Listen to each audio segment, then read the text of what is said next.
السلام علیکم ورحمۃ اللہ وبرکاتہ۔ اعوذ باللہ من الشیطان الرجیم، بسم اللہ الرحمن الرحیم۔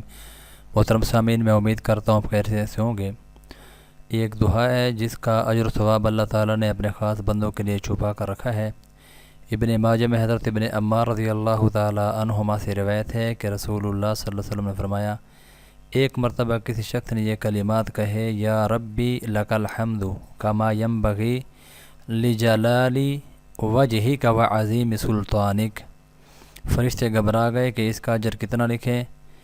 بالآخر انہوں نے اللہ جل شانہ سے عرض کیا کہ آپ کے بندے نے ایسے کلمات کہے ہیں جس کا اجر و ثواب کے بارے میں جاننے سے ہم قاصر ہیں۔ اللہ تعالیٰ نے باوجود جاننے کے پوچھا کہ اس نے کیا کہا۔ فرشتوں نے مذکورہ بالا کلمات اللہ تعالیٰ کے سامنے دہرائے۔ اللہ رب العزت نے فرمایا، تم اسے یوں ہی لکھ لو، میں خود اپنے ملاقات کے وقت اس کو اس کا اجر عطا کروں گا۔ بحوالہ تفسیر ابن کثیر جلد 1 صفحہ نمبر 46۔ اللہ رب العزت ہم سب کو یہ دعا کثرت سے پڑھنے کی توفیق عطا فرمائے۔